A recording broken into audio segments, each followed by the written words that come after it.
যুবদল আয়োজিত আজকের এই দোয়া অনুষ্ঠানের সভাপতি প্রধান অতিথি বিশেষ অতিথি বিএনপি সহ সকল অঙ্গ সংগঠনের নেতৃবৃন্দ, উপস্থিত সম্মানিত এলাকাবাসী, আমার মা বোনেরা, ভাই বাবাজিরা, সর্বপ্রথমে বাংলাদেশ জাতীয়তাবাদী যুবদল সাতক্ষীরা জেলা শাখার পক্ষ থেকে আপনাদেরকে জানাচ্ছি সালাম এবং শুভেচ্ছা। আজকে এখানে আমার মা বোনেরা এখানে বসে রয়েছেন, আমরা দেখতে পাচ্ছি আমাদের শ্রদ্ধেয় হিন্দু সম্প্রদায়ের মা বোনেরাও এখানে বসে রয়েছেন, একটি হিন্দু ভাইরাও আছেন।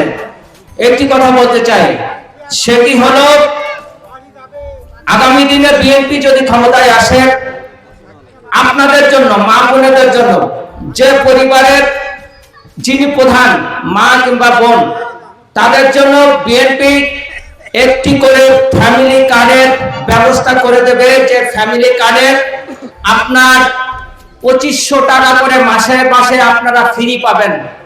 এটা যে ফ্যামিলির যিনি প্রধান থাকবেন মা বোনেরা, এরকম একটি কার্ড আপনারা পাবেন, তাদের 2500 টাকা করে মাসে মাসে ফ্রি দেওয়া হবে আপনাদেরকে। আর এখানে যারা বাবাজিরা বসে রয়েছেন, আপনাদের জন্য বিএনপি যদি ক্ষমতায় আসে, একটি করে কৃষি কার্ড ব্যবস্থা করে দেবে তারেক রহমান সরকার। আরেকটি কথা বলতে চাই, আমাদের তারেক রহমান ঘোষণা দিয়েছেন যে ইউনিয়নে স্বাস্থ্য সেবা কেন্দ্র হবে, হসপিটাল হবে, সেখানে একজন এমবিবিএস ডাক্তার এবং নার্স থাকবে, সেখানে ফ্রিতে চিকিৎসা করা হবে। আপনাদেরকে এখান থেকে ওই সাতক্ষীরা সদর হসপিটালে কিংবা ওই মেডিকেল কলেজে যে চিটার বাটপারের পাল্লায় পড়তে হবে না, এমবিবিএস ডাক্তারদের দিয়েই আপনার ইউনিয়নে আপনি ফ্রিতে চিকিৎসা পাবেন ইনশাআল্লাহ। আজকে এখানে যারা মুসলমান ধর্মের লোকজন আছেন, তাদেরকে বলতে চাই, বিএনপি যদি ক্ষমতায় আসে, আজকে সারা বাংলাদেশে যত মসজিদ আছে, সেই মসজিদের ইমাম সাহেব এবং মুয়াজ্জিন সাহেব সরকারিভাবে ভাতা পাবে। এটি তারেক রহমান ব্যবস্থা করে দেবে। এবং মন্দিরের যারা পুরোহিত আছেন, তারাও সরকারিভাবে একটা ভাতা পাবেন। তো তারেক রহমানের এই বাংলার রয়েছে, তা নিয়ে অনেক স্বপ্ন রয়েছে। আমাদের উন্নয়নের প্রতীক ধানের শীষ, আজকে আমাদের যিনি নমিনি এখানে রয়েছেন আব্দুর রউফ সাহেব, ইনশাআল্লাহ আমরা কথা দিয়ে যাচ্ছি। এখানে মা বোনেরা রয়েছেন, বিশেষ করে হিন্দু সম্প্রদায়ের লোকজন এখানে রয়েছেন।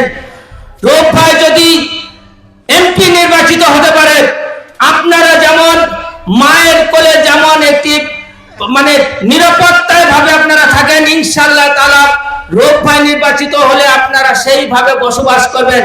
এই নির্বাচনে আপনাদের কাছে অনুরোধ করে যাচ্ছি, ধানের শীষে ভোট দিয়ে আব্দুর রউফ চেয়ারম্যানকে এমপি হিসাবে আমরা সাতক্ষীরা সদরে দেখতে চাই।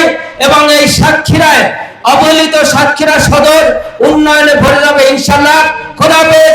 বাংলাদেশ জিন্দাবাদ। বাংলাদেশ জাতীয়তাবাদী যুবদল জিন্দাবাদ।